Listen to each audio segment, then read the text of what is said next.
ऊर्ध्वपातन पद्धत, distillation method. ऊर्ध्वपातन पद्धतीचा वापर द्रावणातून द्राव्य बाहेर काढण्यासाठी आणि अशुद्ध द्रव पदार्थ शुद्ध करण्यासाठी होतो. या पद्धतीचा उपयोग कशा प्रकारे करतात हे आपण या प्रयोगाद्वारे पाहू. कृती: यासाठी एका गोल चंबूमध्ये समुद्राचे अशुद्ध पाणी घ्या. ते चंबूला 2 छिद्रे असलेले बूच लावा. एका छिद्रातून तापमापी आणि दुसऱ्या छिद्रातून काचेची वाकडी नळी बसवा.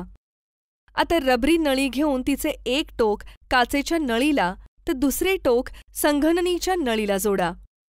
संघननीच्या दुसऱ्या टोकाला पुन्हा रबरी नळी जोडा आणि ती शंकू पात्रात सोडा. त्यानंतर हा गोल चंबू लोखंडी जाळीवर ठेवून उष्णता देण्यास सुरुवात करा. पहा, गोल चंबूतील खारे पाणी उष्णतेमुळे उकळू लागले आहे आणि त्यामुळे चंबूतील पाण्याची वाफ होताना दिसते आहे. ही वाफ संघननीतून जाताना भोवतालच्या पाण्यामुळे थंड होऊन द्रवरूपात येते.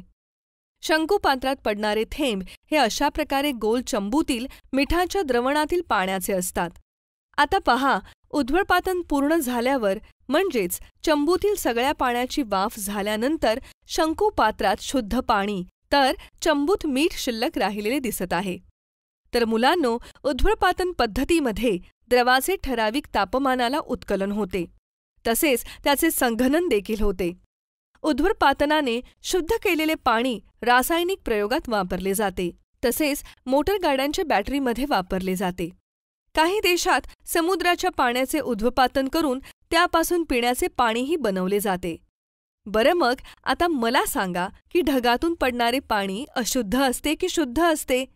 बाई, ढगातून पडणारे पाणी निसर्गतःच शुद्ध असते, पण ते जसे जसे पृथ्वीवर पोहोचते तसे त्यात विषारू वायू विरघळून ते अशुद्ध होते. अगदी बरोबर. विलगीकरण पद्धत, सेपरेशन मेथड. विलगीकरण म्हणजे वेगळे करणे. एकमेकात न विरघळणाऱ्या 2 द्रवांच्या मिश्रणातील 2 द्रव वेगळे करण्यासाठी विलगीकरण पद्धत वापरली जाते. यात जो द्रव तुलनेने जड असतो तो खाली राहतो, तर हलका द्रव त्याच्यावर तरंगतो. विलगीकरण पद्धतीचा वापर कशाप्रकारे केला जातो हे आपण एका प्रयोगाद्वारे पाहूया. कृती: यासाठी रॉकेल आणि पाणी यांचे मिश्रण तोटीबंद असलेल्या विलगीकारी नरसाळ्यात भरा. हे नरसाळे स्टँडला पक्के बसवा. रॉकेल व पाणी यांचे मिश्रण नरसाळ्यात काही वेळ स्थिर ठेवा. पहा, पाणी खाली राहिले आहे आणि रॉकेल त्यावर तरंगत आहे. आता नरसाळे स्थिर ठेवून वरील झाकण काढा. नरसाळ्याची तोटी उघडून तळाचे पाणी चंचू पात्रात जमा करा. पहा, आता रॉकेल नरसाळ्यात राहिले आहे. रॉकेल हे हलके असते म्हणून ते पाण्यावर तरंगते. अशा प्रकारे विलगकारी नरसाळ्याची तोटी उघडून मिश्रणातील 2 द्रव वेगळे केले जातात.